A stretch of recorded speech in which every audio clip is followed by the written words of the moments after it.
لوگوں میں میرے زیادہ قریب تر وہ لوگ ہوں گے جس نے دنیا میں مجھ پر کثرت سے درود پڑے ہوں گے۔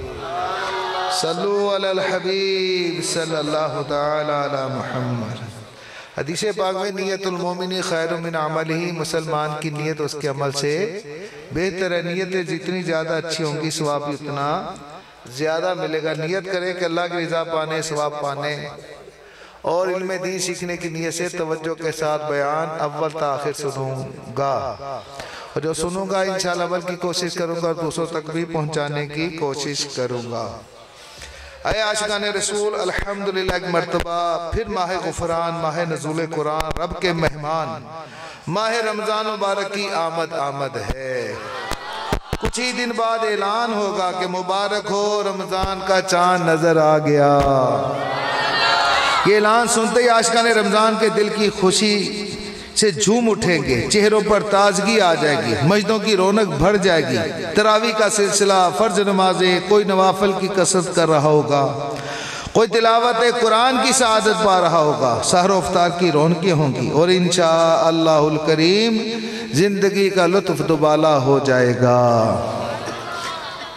خدا کی ہے عنایت، ماہ رمضان آنے والا ہے، ہوئی مولا کی رحمت، ماہ رمضان آنے والا ہے۔ ماہ رمضان، ماہ غفران، ماہ سبحان، ماہ رحمان، کھلیں گے باب جنت، ماہ رمضان ہے۔ مساجد ہوں گی پھر آباد، شیطان جل مرے ناشاد، ملے مومن کو فرحت، ماہ رمضان آنے والا ہے۔ خوشی سے جھومتا ہے دل، مچی ہے قلب میں ہلچل، ملی عاشق کو فرحت، ماہ رمضان آنے والا ہے۔ اللہ پاک کے فضل و کرم سے ماہ رمضان بہت ہی برکتوں اور عظمتوں والا مہینہ ہے۔ جانے کائنات فخر موجودات صلی اللہ علیہ وسلم نے فرمایا، ماہ رمضان مہینوں کا سردار ہے۔ سبحان اللہ، رمضان مبارک کی کیا شان ہے۔ الحمدللہ مہینوں کا سردار تشریف لا رہا ہے۔ اللہ پاک ہمیں اس مقدس مہینے کی قدر کرنے کی توفیق عطا فرمائے۔ کاش ہم ماہ رمضان میں کثرت سے عبادت کریں، خوب روزے رکھیں، تلاوت کریں، ذکر کریں اور درود پاک پڑھیں۔ اللہ پاک توفیق بخشے۔ بھائیوں بہنوں، کرو سب نیکیوں پر نیکیاں، پڑھ کے دوزخ پہ تالے قید میں شیطان ہے۔ پیارے اسلامی بھائیوں، ہمارے پیارے نبی مکی مدنی صلی اللہ تعالی علیہ وسلم رمضان مبارک سے بہت محبت فرمایا کرتے تھے۔ سن 2 ہجری میں ماہ رمضان کے روزے فرض ہوئے۔ اس کے بعد سے لے کر پیارے آقا مکی مدنی مصطفیٰ کے وصال ظاہری تک کل 9 مرتبہ ماہ رمضان کی حاضری ہوئی۔ حضرت ابو ہریرہ رضی اللہ تعالیٰ عنہ فرماتے ہیں، سرکار علی وقار مدینے کے تاجدار صلی اللہ علیہ وآلہ وسلم کا معمول مبارک تھا کہ رمضان مبارک تشریف لاتا تو آپ صلی اللہ علیہ وسلم صحابہ اکرام کو آمد رمضان کی خوشخبری دیا کرتے تھے۔ ماہ رمضان جہاں میں پھر آیا، مغفرت کا پیغام ہے لایا، رحمت حق کا ہو گیا سایہ، لحظہ لحظہ نزول رحمت ہے۔ استقبال رمضان کے تعلق سے حضور اکرم نور مجسم صلی اللہ علیہ وسلم کا یہ بھی معمول تھا کہ آپ صلی اللہ علیہ وسلم رمضان کا چاند دیکھ کر یہ دعا پڑھتے جس کا ترجمہ اللہ پاک اس چاند کو ہم پر امن، ایمان، سلامتی، اسلام، مکمل عافیت، بیماریوں سے نجات، روزوں، نمازوں، تلاوت قرآن پر مدد کا ذریعہ بنا۔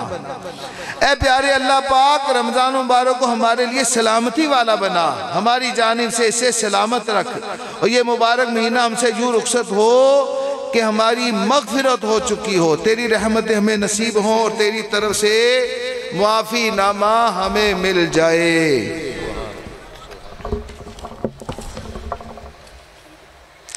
استقبال رمضان کے تعلق سے ہمارے پیارے نبی مکی مدنی صلی اللہ علیہ وسلم کا ایک معمول مبارک یہ بھی تھا کہ ماہ رمضان کی آمد ہوتی تو آپ صلی اللہ علیہ وسلم خطبہ ارشاد فرماتے جس میں رمضان مبارک کے فضائل اور برکات بیان فرمایا کرتے تھے۔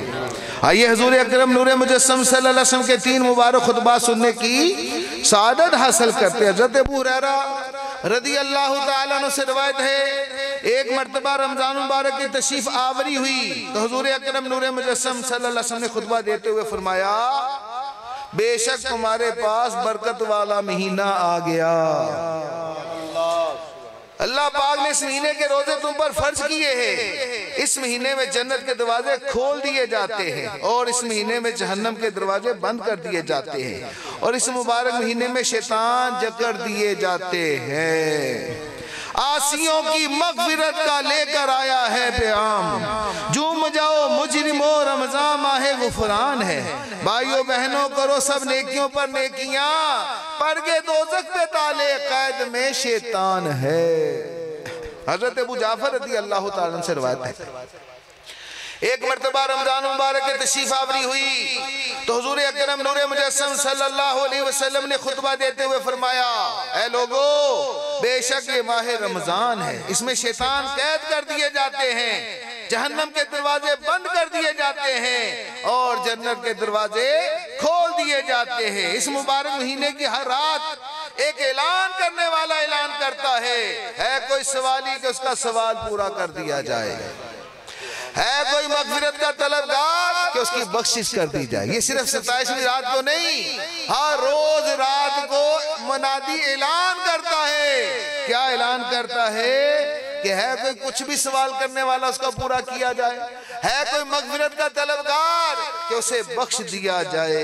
حضرت عبادہ بن صامت رضی اللہ تعالیٰ عنہ روایت کرتے ہیں ایک مرتبہ ماہ رمضان مبارک کی آمد تھی، حضور اکرم نور مجسم صلی اللہ علیہ وسلم نے فرمایا تمہارے پاس ماہ رمضان تشریف لایا ہے، برکتوں والا مہینہ ہے، اس ماہ مبارک میں اللہ پاک کی رحمتیں تمہیں ڈھانپ لیتی ہیں، اس ماہ مبارک میں گناہ مٹا دیے جاتے ہیں، اس مقدس مہینے میں دعائیں قبول کی جاتی ہیں، اس بابرکت مہینے میں اللہ پاک تمہارا ذوق و شوق دیکھتا ہے، اللہ پاک فرشتوں کے سامنے تم پر فخر فرماتا ہے، پس اس مقدس مہینے میں اپنی طرف سے بلائیاں یعنی نیکیاں اور اچھے کام اللہ پاک کی بارگاہ میں پیش کرو۔ بے شک بدبخت وہ شخص ہے جو اس مہینے میں بھی رحمت الہی سے محروم رہ گیا۔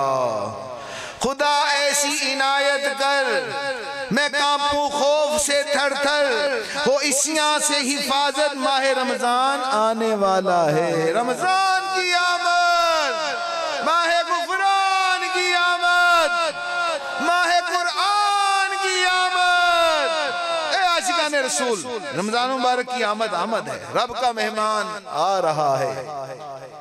ہمارے گھر میں جب کوئی اہم مہمان آتا ہے تو ہم کیا کرتے ہیں؟ گھر کی اچھی طرح صفائی ہوتی ہے، کپڑے بیڈ شیٹ صوفوں کے غلاف سب کچھ دھو کر صاف ستھرے کر دیے جاتے ہیں، اجلے بہترین کپڑے پہنے جاتے ہیں تاکہ مہمان دیکھ کر اچھا تاثر لے۔ ننھے منھے بچوں کو بھی اچھے کپڑے پہنائے جاتے ہیں، گھر میں خوشبوئیں مہکائی جاتی ہیں، ایک اہم مہمان کے استقبال کے لیے خوب اہتمام کیا جاتا ہے۔ ماہ رمضان کی آمد ہے، ہمیں چاہیے اس مبارک مہمان کی آمد پر بھی خوب اہتمام کریں۔ بہتر ہے ماہ رمضان کی آمد سے پہلے گھر کے اچھے انداز سے صفائی کر لی جائے، گھر میں خوشبوئیں مہکائی جائیں۔ ماہ رمضان مبارک میں خوب عبادت کرنی ہے، گھر میں استعمال ہونے والے مصلے بھی دھو لینے ہیں۔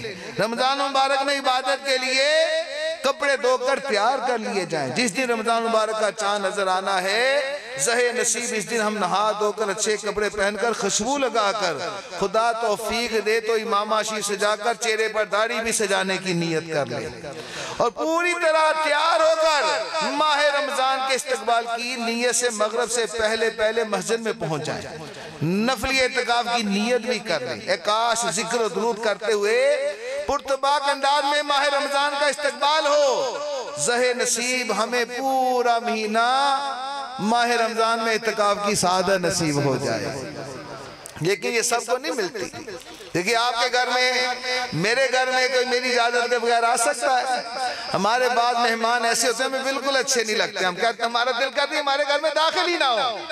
بعض مہمان ایسے ہوتے ہیں آئیں تو ہم کہتے ہیں چلو بیٹھیں چائے شائے پئیں اور چلے جائیں۔ بعض مہمان اتنے اچھے ہوتے ہیں، اتنے ہمیں پیارے لگتے ہیں، ہمارا دل کرتا ہے آئے تو یہ واپس جائے ہی نہ، ایسا ہے نا؟ اب اللہ کے گھر میں بھی مہمان ایسے ہی ہوتے ہیں. بعض دیکھیں آپ اللہ پاک ان کو اپنے گھر میں آنے کی توفیق ہی نہیں دیتا, وہ اللہ کے گھر میں داخل ہی نہیں ہوتے. بعض آتے ہیں نماز پڑھتے تو چلے جاتے ہیں. بعض خوش نصیب ہیں جن کو اللہ پاک 10 دن کے لیے اپنے گھر میں مہمان بنا کے 10 دن کے اعتکاف کی سعادت عطا فرماتا ہے. وہ کتنا خوش نصیب ہوگا اور جس کو رب کائنات پورے مہینے کے لیے اپنے گھر میں مہمان بنا لے اور ان کو سحریاں کروائے, افطاریاں کروائے, لنگر کھلائے, وہ خوش نصیب ہے نا. تو یہ آپ یا میری کوشش سے نہیں, اللہ کی توفیق سے ہوگا. تو آپ بھی کوشش کریں کہ اس بار الحمدللہ نارووال میں ہمارا پورے مہینے کا اعتکاف ہوگا, تو آپ بھی اس اعتکاف میں نیت فرمائیں کہ اللہ پاک اپنے کرم سے مجھے اپنے پورے مہینے کا اپنے گھر میں اعتکاف میں مہمان بنا لے.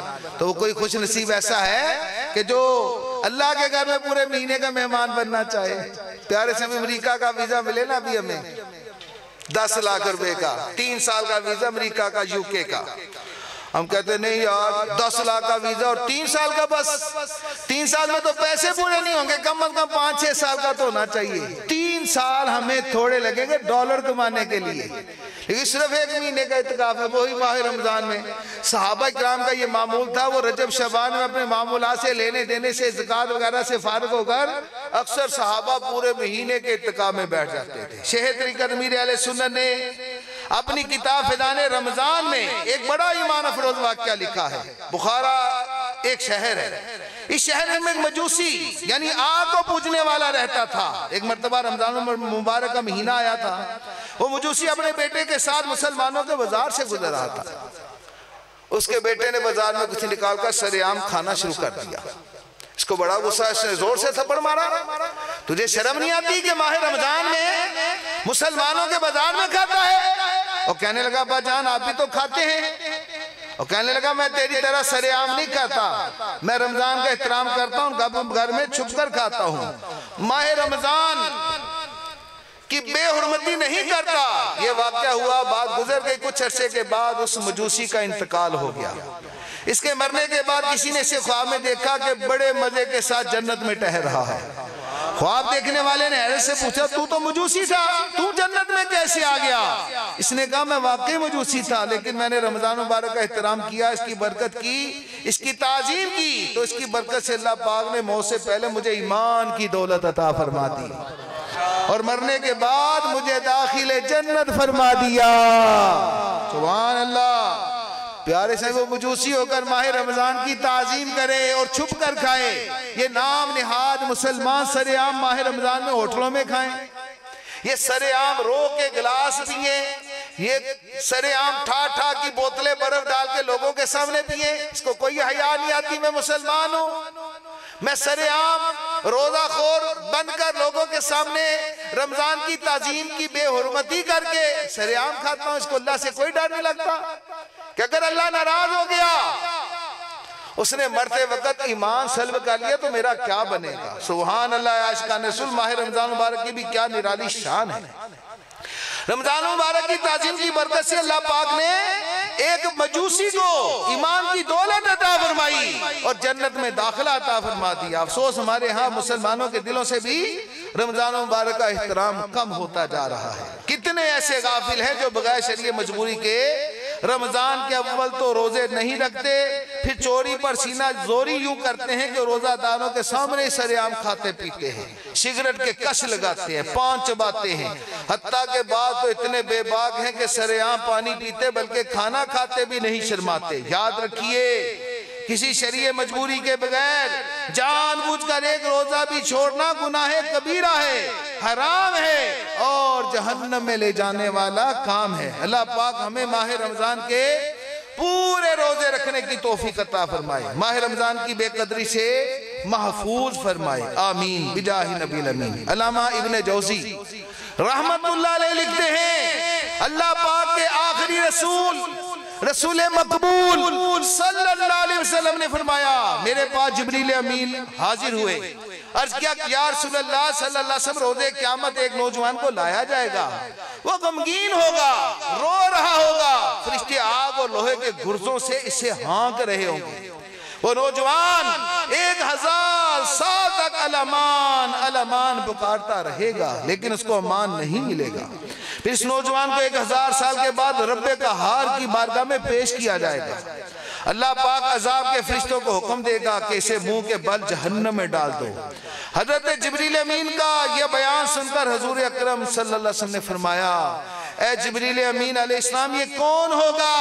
عرض کیا یا رسول اللہ صلی اللہ علیہ وسلم یہ آپ کا ایک امتی ہوگا۔ فرمایا اس کا گناہ کیا ہوگا؟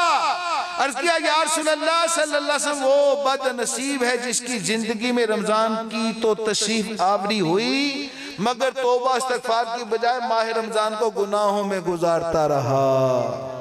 اللہ کی پناہ، اللہ کی پناہ، استغفر اللہ۔ عاشقان ماہ رمضان غور تو کیجئے کہ رمضان مبارک کے گناہ کر کے اس مقدس مہینے کی بے حرمتی کرنا کیسے نقصان کی بات ہے۔ ماہ رمضان میں بھی فلمیں دیکھنا، ڈرامے دیکھنا، سریعام ساری رات لائٹیں لگا کے کرکٹ کھیل کر لوگوں کی نیند خراب کرنا، یہ کتنی بد نصیبی کی بات ہے۔ پیارے پیار سے ماہ رمضان میں تو رات کو قرآن پڑھنا چاہیے، ذکر الہی کرنا چاہیے، نوافل پڑھنے چاہیے، مگر افسوس آج مسلمان کہلانے والے ساری رات ماہ رمضان میں لائٹیں لگا کر کرکٹ کھیل کر شور شرابہ کر کے وہ لوگ جنہوں نے صبح تہجد میں اٹھنا ہے، وہ لوگ جنہوں نے کام کاج کرنا ہے، ان کی نیند خراب کر کے پیار سے گناہ کے مستحق ہوتے ہیں۔ ایک دن ملک الموت علیہ السلام حضرت اسرائیل علیہ السلام تشریف لائیں گے۔ ہمارا مال، ہماری دولت، ہمارے رشتہ دار، ہماری اولاد، دوست احباب کچھ بھی کام نہیں آئیں گے، سب دیکھتے رہ جائیں گے۔ ہمارے جسم سے روح نکالی جائے گی، پھر غسال کو بلا لیا جائے گا، کفن پہنا دیا جائے گا، 7 کروڑ پھر دیکھتے ہی دیکھتے نماز جنازہ ادا کر کے ہمیں اندھیری قبر میں اتار دیا جائے گا۔ اللہ نہ کرے اگر ہم نے ماہ رمضان کی راتیں گناہوں میں گزار کر فضولیات میں مشغول رہ کر رمضان مبارک کی بے حرمتی کی ہوگی، اگر رب ناراض ہو گیا، اس کے سبب قبر ہماری پکڑ ہو گئی قبر میں، روزے قیامت گرفت ہو گئی، تو ذرا سوچئے ہمارا کیا بنے گا۔ خدا نہ خواستہ اللہ پاک کی رحمت نہ ملی، شافی محشر سلطان بحر و بر صلی اللہ علیہ وسلم کی شفاعت سے محروم رہ گئے تو کیا کریں گے؟ اگر تو ناراض ہوا، ہائے میری ہلاکت ہوگی، ہائے میں نارے جہنم میں جلوں گا، یا رب عفو کر اور صدا کے لیے راضی ہو جا، معاف کر اور صدا کے لیے راضی ہو جا، گر کرم کر دے تو میں جنت میں رہوں گا یا رب۔ اے عاشقان رسول ابھی موقع ہے، رمضان شریف تشریف لا رہا ہے، زندگی میں کبھی بھی رمضان کی بے قدری کی ہو تو بے ادبی کی ہو تو آج ہی توبہ کر لیجئے اور پکی نیت کر لیجئے کہ اس سال انشاءاللہ الکریم رمضان مبارک کی خوب قدر کروں گا، ماہ رمضان کی بے ادبی سے بچوں گا، سارے روزے رکھوں گا، 5 نمازیں بعد جماعت پڑھوں گا، خوب تلاوت کروں گا اور رمضان مبارک میں گناہ سے بچنے کی بھرپور کوشش کروں گا، غیبت بھی نہیں کروں گا، چغلی بھی نہیں کھاؤں گا، دوسروں کو ماہ رمضان میں تکلیف بھی نہیں دوں گا، بس پورا ماہ رمضان نیکیوں میں گزاروں گا۔ تراویح اور نمازوں میں کمی ہو گئی نہ روزوں میں، کرو مل کر یہ نیت ماہ رمضان آنے والا ہے، نبی کے عشق میں رہوں، مدینے کے لیے تربوں، خدا دے سوز و رکت ماہ رمضان آنے والا ہے، رہوں قائم میں توبہ پر، خدایا فضل ایسا کر، گناہوں سے دے نفرت ماہ رمضان آنے والا ہے۔ حضرت ابو ہریرہ رضی اللہ تعالیٰ عنہ سے روایت ہے، سرکار عالی وقار مدینے کے تاجدار دو عالم کے مالک و مختار صلی اللہ علیہ وسلم نے فرمایا، اس ذات کی قسم جس کے نام کی قسم اٹھائی جاتی ہے، بے شک تم پر ایک بہترین مہینہ سایہ کرنے والا ہے، یہ وہ مہینہ ہے کہ مسلمانوں کے پاس اس سے بہترین مہینہ نہیں آتا اور منافقوں کے پاس اس سے زیادہ نقصان دہ کبھی نہیں آتا۔ اب ہم اپنے دل کی کیفیت کریں، جو رمضان آ رہا ہے ہمارے دل میں خوشی داخل ہو رہی ہے یا غم داخل ہو رہا ہے، پھر روزے آن لگے نہیں، پھر کھان پیتے پابندیاں لگ جانیاں، پھر انج ہو جائے گا، پھر گرمی میں کون روزے رکھے گا۔ اگر ہمارے دل میں ماہ رمضان کی محبت بڑھ رہی ہے تو سمجھے ہمارے دل میں ایمان ہے، ہم مومن ہیں۔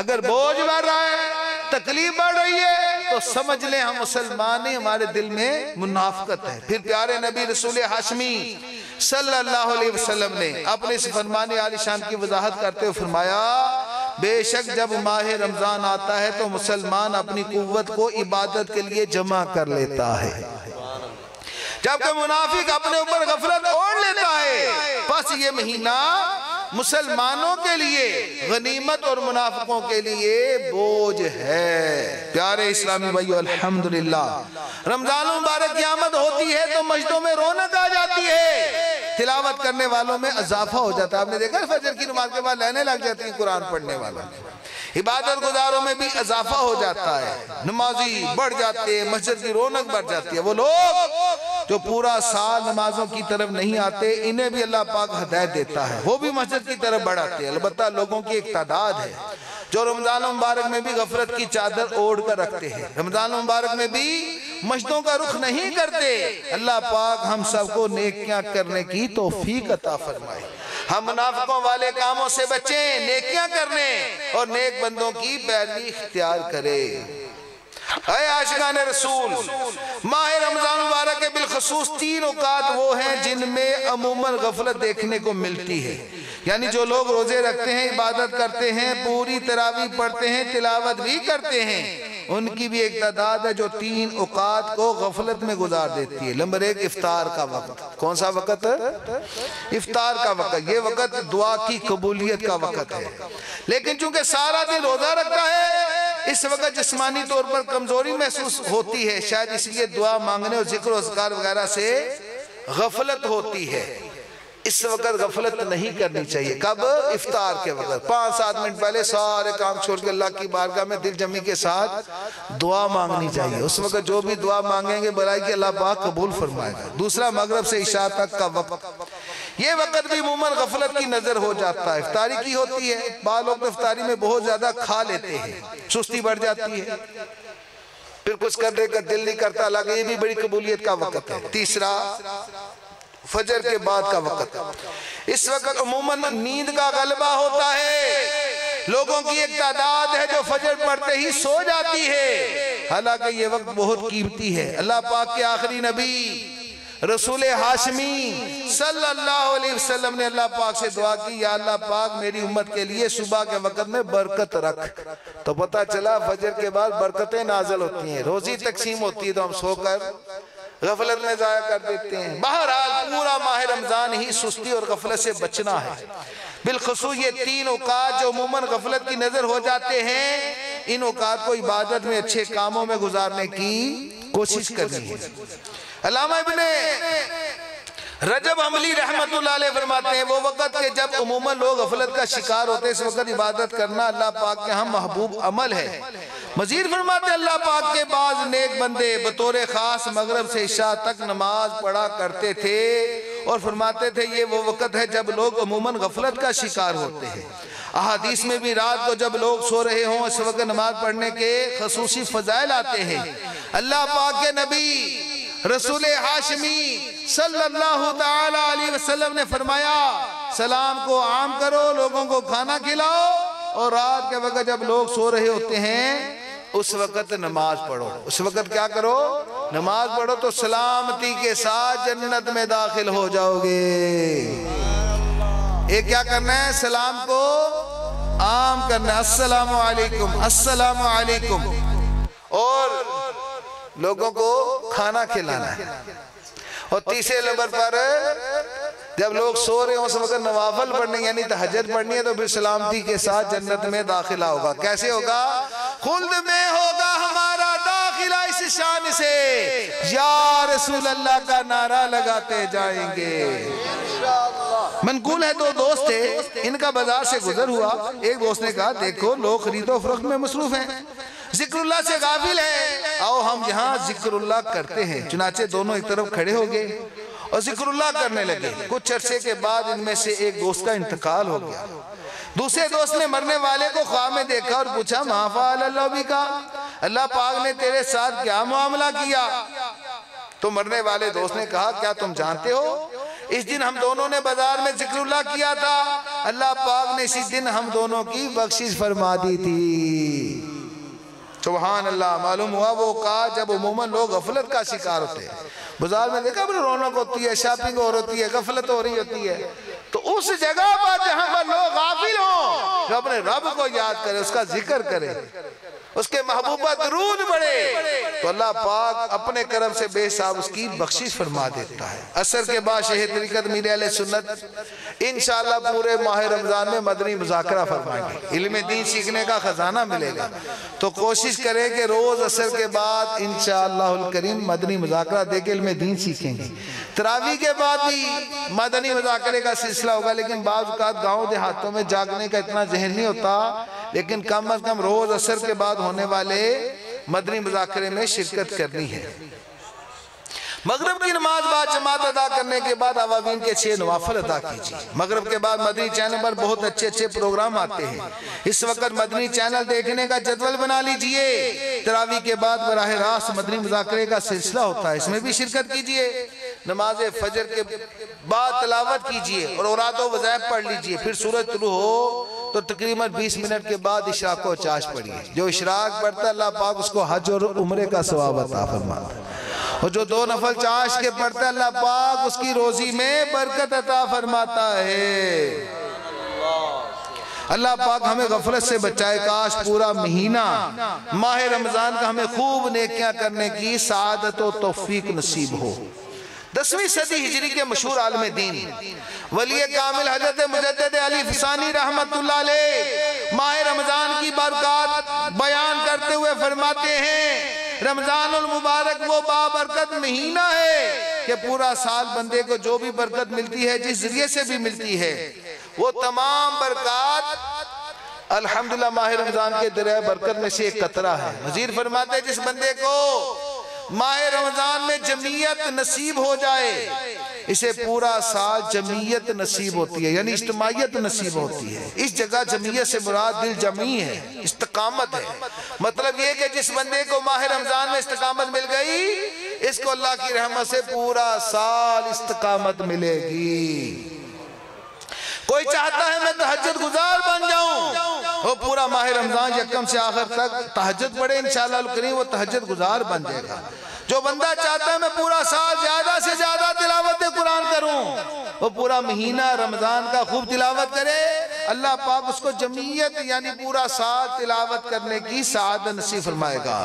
جو چاہتا ہے میں صدقہ خیرات سارا سال کرنے والا بن جاؤں، اس کو چاہیے ماہ رمضان میں روزانہ صدقہ خیرات کرے، اللہ پاک پورا سال اس کو صدقہ خیرات کرنے کی توفیق عطا فرمائے گا. پیارے سنبھائیو، شیخ طریقت امیر اہل سنت نے نیک بننے کا ایک اہم خوبصورت نسخہ 72 نیک اعمال یہ اسلامی بھائیوں کے لیے ہے، اور اسلامی بھائیوں کے بہنوں کے لیے 63 نیک اعمال ہے، یہ عطا فرمائے ہیں.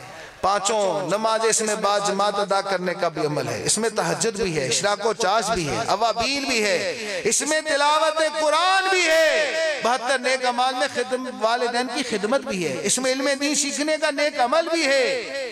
اگر ہم ان 72 نیک اعمال کو مضبوطی سے تھام لیں اور ماہ رمضان کی اول تا آخر رمضان تک روز فکر مدینہ کر کے محاسبہ کریں، اللہ پاک اس میں بھی جمعیت عطا فرمائے گا، یعنی استقامت دے گا، اور پورا سال نیک اعمال پر عمل کرنے کی سعادت نصیب ہوگی. پیارے شرعی حکیم الامت مفتی احمد یار خان نیمی رحمت اللہ علیہ فرماتے ہیں رمضان کی 5 خصوصیات ہیں. رمضان کی کتنی خصوصیات ہیں؟ 5. نمبر 1 روزہ، نمبر 2 تراویح، نمبر 3 قرآن پاک کی تلاوت، اور نمبر 4 شب قدر کی عبادت، اور نمبر 5 اعتکاف کی سعادت حاصل ہونا.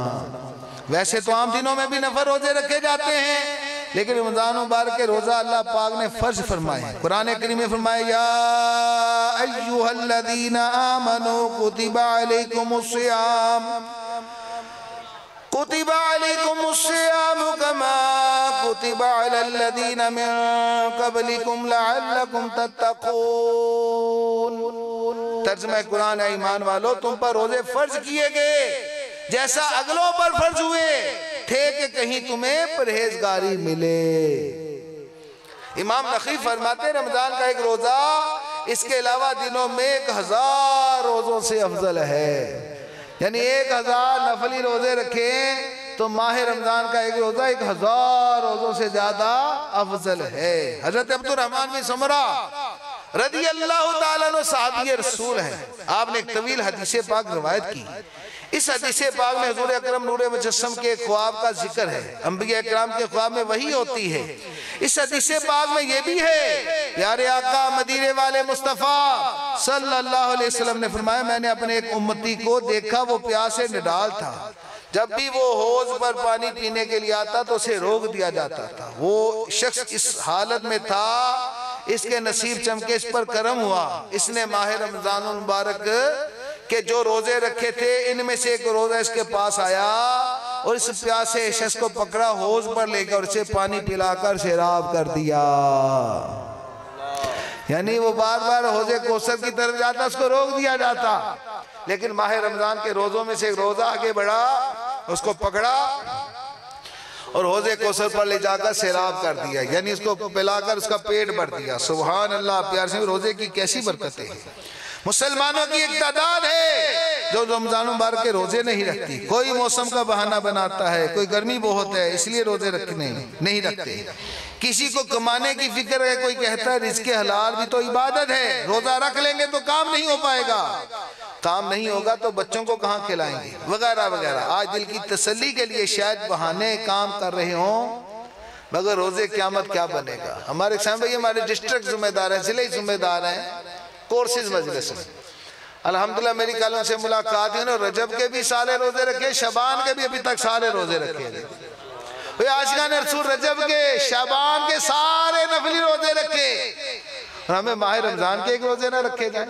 تو پیارے پیارے اسلامی بھائیوں دیکھیں، خدا نہ خواستہ ایکسیڈنٹ ہو جس میں ٹانگ ٹوٹ جائے اور بندہ بستر پر بیٹھ جائے، 2-3 مہینے لگ جاتے کہ نہیں لگ جاتے؟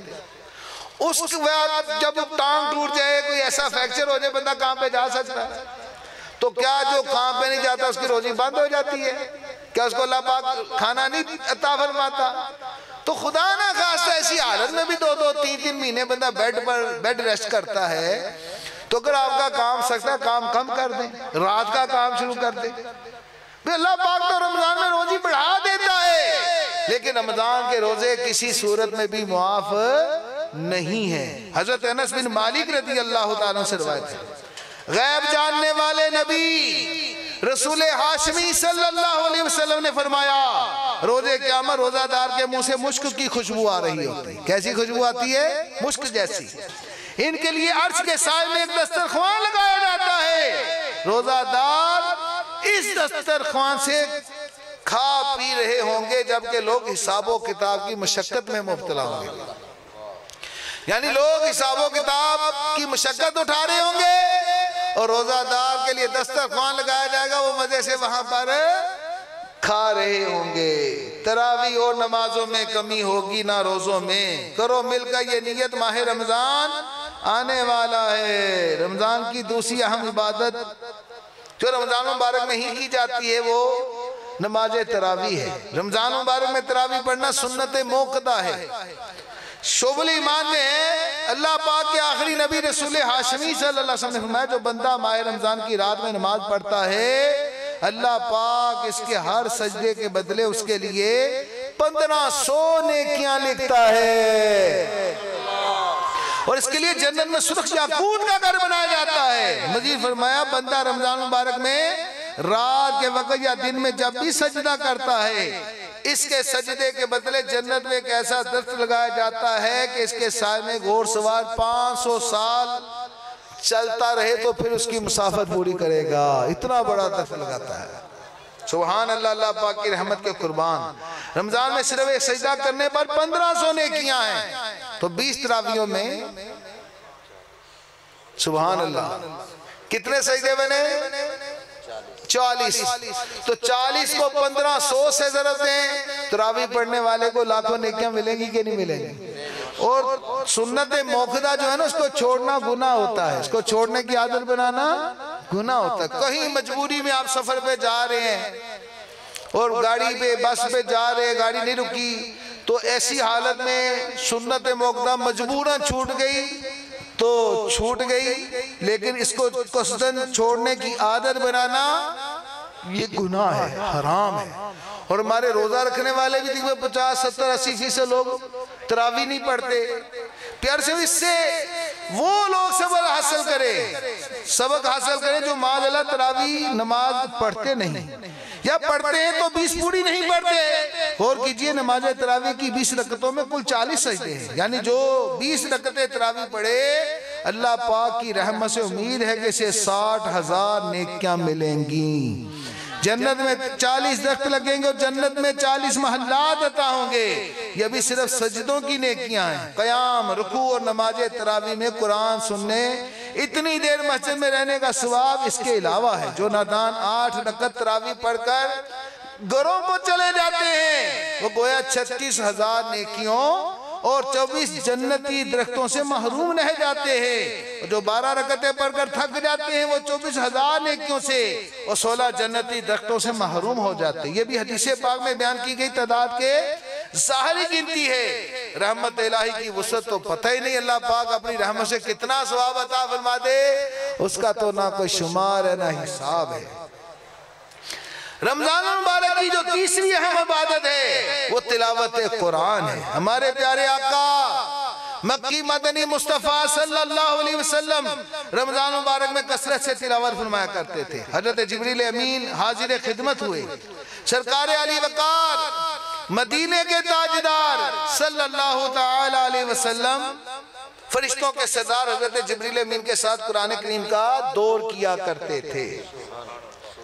اسی طرح ہمارے بزرگان دین اللہ پاک کے نیک بندے بھی عام دنوں میں تو تلاوت کیا ہی کرتے تھے، رمضان میں ان کا شوق بڑھ جاتا تھا۔ سبحان اللہ، امام اعظم ابو حنیفہ ماہ رمضان میں 61 قرآن پاک ختم فرمایا کرتے تھے۔ روز ایک صبح ایک شام اور ایک پورے مہینے میں تراویح میں پڑھا کرتے، 30 قرآن صبح 30 رات کو اور ایک ماہ رمضان میں 61 قرآن پاک ہمارے امام اعظم ابو حنیفہ ماہ رمضان میں پڑھا کرتے تھے۔ کاش ہم کم از کم ایک قرآن پاک تو رمضان میں پڑھنے کی سعادت حاصل کر لیں، ہم سے ایک قرآن نہیں پڑھا جاتا۔ میرے علیہ سنت ہے جو 3 قرآن پڑھے گا نا ماہ رمضان میں اس کی ممتاز کیفیت ہوگی، جو 2 قرآن پڑھے گا اس کی بہتر کیفیت ہوگی، اور جو 1 قرآن پڑھے گا اس کی مناسب کیفیت ہوگی، اس سے نیچے جو کم پڑے گا اس کی کمزور کیفیت ہوگی۔ اللہ پاک ہمیں ممتاز کیفیت والا بنائے، ہر عشرے میں کم از کم 1 قرآن پڑھنے کی سعادت دے۔ سب نیت کریں انشاءاللہ ہم بھی 3 قرآن پاک ختم کریں گے کم از کم انشاءاللہ۔ عاشقان رسول رمضان مبارک کی چوتھی اہم اور خصوصی عبادت شب قدر میں عبادت کرنا ہے۔ شب قدر بہت بابرکت رات ہے، اس کو لیلۃ القدر بھی کہا جاتا ہے۔ اللہ پاک قرآن کریم میں فرماتا ہے لیلۃ القدر خیر من الف شہر، شب قدر 1000 مہینوں سے بہتر ہے، یعنی ایک رات 1000 مہینوں سے بہتر ہے۔ سبحان اللہ، جو بندہ شب قدر میں عبادت کرے اسے 1000 مہینوں یعنی 83 سال 4 ماہ سے بھی زیادہ عبادت کا ثواب عطا کیا جاتا ہے۔ سبحان اللہ سبحان اللہ۔ شب قدر رمضان مبارک کے آخری عشرے کی تاک راتوں یعنی 21ویں 23ویں 25ویں 27ویں اور 29ویں ہے، چاہے کسی ایک رات کو ہوتی ہے۔ اس بارے میں اور بھی اقوال ہیں، زیادہ تر علماء اس طرف ہے کہ رمضان 27ویں رات شب قدر کی رات ہوتی ہے۔ ہمیں چاہیے پورا ماہ رمضان ہی غفلت سے بچے، بالخصوص آخری عشرے کی تاک راتوں میں بالکل ضرور جاگیں، ہو سکے تو آخری 10 دن کا اعتکاف ہی کر لیں۔ جب الحمدللہ آخری عشرے کا اعتکاف کریں گے تو روز تاک راتوں میں جاگنے کی سعادت نصیب ہوگی، تو اللہ کی رحمت سے انشاءاللہ تبارک و تعالی ہمیں شب قدر بھی نصیب ہو جائے گی۔ رمضان مبارک کی 5ویں اہم عبادت اعتکاف کرنا ہے۔ رمضان مبارک میں جو آخری عشرہ ہے اس کا اعتکاف سنت موقدہ ہے۔ پیارے آقا مدینے والے مصطفیٰ علیہ السلام سے پورے ماہ رمضان کا اعتکاف کرنا بھی ثابت ہے، اور آخری عشرے کا اعتکاف تو ہمارے آقا و مولا صلی اللہ علیہ وسلم نے بہت پسند کیا۔ آپ آخری عشرے کے اعتکاف کا بہت اہتمام فرمایا کرتے تھے، یہاں تک کہ ایک مرتبہ کسی سبب سے رمضان میں اعتکاف نہ ہوا تو آپ نے شوال کے 10 دنوں میں اعتکاف کیا۔ اللہ پاک کی آخری نبی رسول ہاشمی صلی اللہ علیہ وسلم نے فرمایا جو اللہ پاک کی رضا و خوشنودی کے لیے ایک دن کا اعتکاف کرے گا اللہ پاک اس کے اور جہنم کے درمیان 3 خندقیں حائل کر دے گا. ہر خندق کی مسافت یعنی دوری مشرق و مغرب تک فاصلے تک ہوگی. ام المومنین حضرت عائشہ صدیقہ سے روایت ہے جس نے ایمان کے ساتھ اور ثواب حاصل کرنے کی نیت سے اعتکاف کیا اس کے پچھلے گناہ بخش دیے جائیں گے. ایک حدیث پاک میں فرمایا جس نے رمضان میں 10 دن کا اعتکاف کر لیا وہ ایسا ہے جیسے 2 حج اور 2 عمرے ادا کیے. اے عاشقان رسول اعتکاف پرانی عبادت ہے. پچھلی امتوں میں بھی اعتکاف کی عبادت ہوتی تھی. 2022 کے رمضان مبارک میں دعوت اسلامی انشاءاللہ الکریم پورے ماہ کا 63 مقام پر انشاءاللہ اعتکاف کروانے کی سعادت حاصل کر رہی ہے. اور آخری عشرے میں کم و بیش 13,500 سے زیادہ مقامات پر انشاءاللہ 10 دن کا اعتکاف کا عزم رکھتی ہے. آپ بھی پورا ماہ رمضان اعتکاف کی سعادت حاصل کریں. فیضان مدینہ ناروال میں انشاءاللہ پورے مہینے کا اعتکاف ہوگا. نہیں تو ہمارے علاقوں میں انشاءاللہ ہر علاقے میں 10 دن کا آخری عشرے کا اعتکاف ہوگا. اگر آپ پورے مہینے میں مشکل ہے تو آخری عشرے کا سنت اعتکاف کرنے کی نیت کر لیں. تو دل کی نیت باندھی ہو تو انشاءاللہ الکریم بولے کہ انشاءاللہ ہم بھی 10 دن کا اعتکاف کرنے کی سعادت حاصل کریں گے.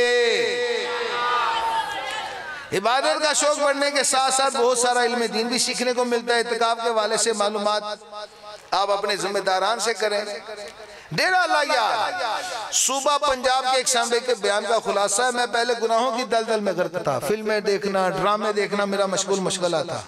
ایک مرتبہ ایک عاشق رسول اسلامی بھائی سے میری ملاقات ہوئی. انہوں نے بڑے پیار بڑے انداز میں مجھے اجتماعی سنت اعتکاف کی دعوت دی. میں نے قبول کر لی. ان کا حکمت بڑا اور پیارا انداز میرے دل کو بھا گیا اور میں نے فیضان مدینہ پہنچ گیا. دوران اعتکاف مبلغین دعوت اسلامی کے سنت و بڑے بیانات پرسوز مناجات رکت انگیز دعاؤں سے میرے دل کی دنیا بدل گئی. میں نے پچھلے گناہوں سے توبہ کی اور دعوت اسلامی کے پاکیزہ مدنی ماحول سے وابستہ ہو گیا. اللہ کی رحمت ایسی کہ آج میں نے اپنے چہرے پر داڑھی سجا لی ہے, سر پر امامے کا تاج سج گیا ہے, پکا نمازی بن گیا, لوگوں کو نیکی کی دعوت دینے والا بن گیا ہوں. پیارے اسلامی الحمدللہ عاشقان رسول کی دینی تحریک دعوت اسلامی دنیا بھر میں نیکی کی دعوت عام کرنے میں مصروف عمل ہے. دعوت اسلامی کے تحت صرف پاکستان میں 909 جامعات المدینہ بوائز اینڈ گرلز ہے جس میں الحمدللہ 8 سال کا 6 سال کا درس نظامی عالم کورس کروایا جاتا ہے. جامعات المدینہ میں پڑھنے والیوں کی کل تعداد تقریباً 71,687 ہے. 71,000 یعنی 1.25 لاکھ بچے اور بچیاں اس وقت دعوت اسلامی کے جامعات میں عالم دین بن رہے ہیں. کتنے؟ جب یہ 1.25 لاکھ بچے بچیاں عالم دین بن کے باہر نکلیں گے تو کیسی بہاریں آ جائیں گی. اسی طرح پاکستان بھر میں 4,700 مدارس المدینہ ہے. کتنے؟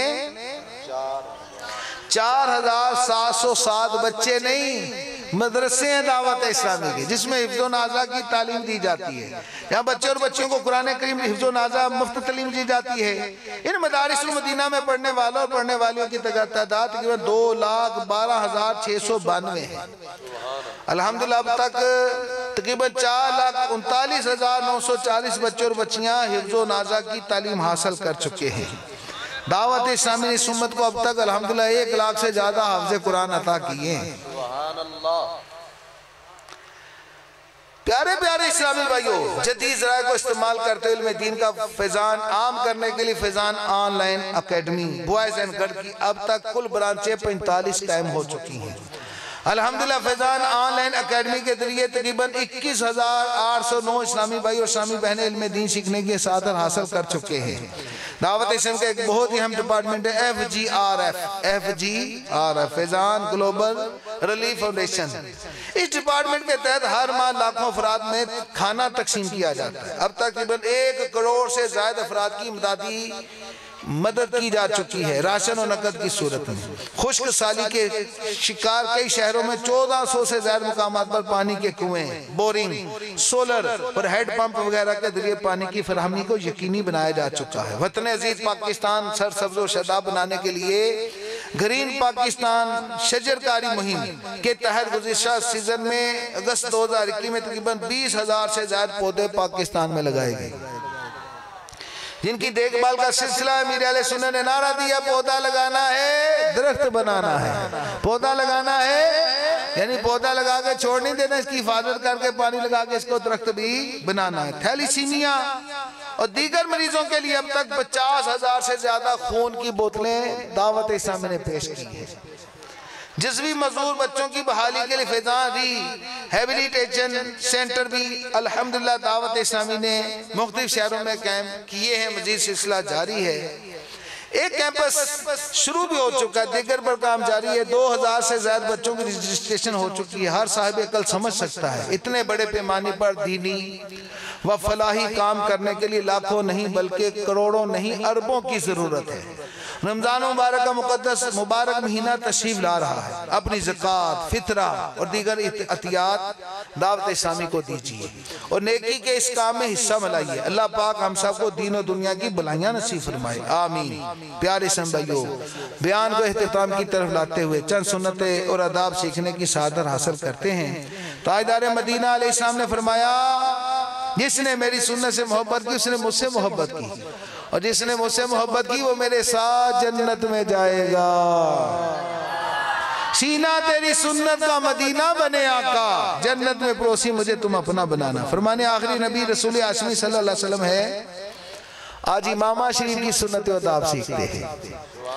فرمایا امامے کے ساتھ 2 رکعت نماز فجر، رکعت نماز بغیر امامے کے 70 رکعتوں سے افضل ہے، یعنی جو امامہ باندھ کے 2 رکعتیں پڑھتا ہے بغیر امامے کے 70 رکعتوں سے افضل ہے۔ اے ٹوپی والے عاشقان رسول، آپ غور کیجئے، آپ 70 نفل پڑھیں، 70 رکعتیں پڑھیں، امامے والا 2 رکعتیں پڑھے تو آپ کی 70 رکعتوں سے وہ افضل ہے۔ یہ فرمان مصطفیٰ صلی اللہ علیہ وسلم۔ تو اللہ ہمیں بھی توفیق دے، ہمیں بھی امامہ باندھنا ہے۔ بھئی پیارے سے اس میں کیا بجا کہا، بہار شریعت جلد 3 صفحہ نمبر 660 پڑھے، امامہ کھڑے ہو کر باندھے اور پجامہ بیٹھ کر پہنے۔ جس نے اس کا الٹ کیا ویسی بیماری میں مبتلا ہوگا جس کا علاج نہیں۔ امامہ باندھنے سے پہلے رک جائیے اور امامہ پہننے سے پہلے اچھی اچھی نیتیں کر لیجیے تو ثواب زیادہ ملے گا۔ مثلا یہ نیت کرے کہ بلا روح کھڑے کھڑے رضا الہی کے لیے سنت پر عمل کرتے ہوئے امامہ باندھ رہا ہوں۔ مناسب یہ کہ امامے کا پہلا پیش سر کی سیدھی طرف، اللہ پاک کے آخری نبی صلی اللہ علیہ وسلم کے مبارک امامے کا شملہ عموماً پشت یعنی پیٹھ مبارک کے پیچھے ہوتا تھا، اور کبھی کبھی سیدھی جانب، کبھی دونوں کندھوں کے درمیان 2 شملے ہوتے، الٹی جانب شملہ لٹکانا خلاف سنت ہے۔ امامے کے شملے کی مقدار کم از کم 4 انگلی اور زیادہ سے زیادہ اتنا لمبا نہ ہو کہ بیٹھ جانے میں نیچے آئے۔ معراج شریف میں ہے کہ امامہ کھڑے ہو کر باندھنا سنت ہے، مسجد میں باندھیں یا کھڑے کہیں۔ امامے میں سنت یہ ہے کہ 2.5 گز سے کم امامہ نہ ہو، نہ 6 گز سے زیادہ ہو، اس کی بندش گنبد خضرا نما جیسی ہونی چاہیے۔ چھوٹا رومال جس سے ایک اڈا بیچ بنتا ہے، جیسے وہ 4 کونے والا رومال ہوتا ہے، وہ باندھنا سنت نہیں ہے۔ کم از کم امامہ 3.5 گز کا ہونا چاہیے۔ پیارے پیارے اسلامی بھائیوں، مختلف سنتیں سیکھنے کے لیے مکتبۃ المدینہ کی کتاب بہار شریعت جلد 3 حصہ 16 اور شہید طریقت امیر اہل سنت کی کتاب 550 سنت و آداب خریدیے۔ سنتیں سیکھنے کا بہترین ذریعہ مدنی قافلوں میں سفر کرنا بھی ہے۔ جو عاشقان رسول ہر جمعرات کو دعوت اسلامی کے اجتماع میں آتے ہیں وہ بہت ساری برکات کے ساتھ ساتھ چند درود پاک پڑھنے کی سعادت بھی حاصل کرتے ہیں۔ ایک درود پاک ہم پڑھتے جو ہر جمعرات کو کم از کم ایک بار پڑھے گا تو اس کے مرتے وقت نبی پاک صلی اللہ علیہ وسلم کا دیدار نصیب ہوگا۔ آپ بھی پڑھ لیجئے، اللہم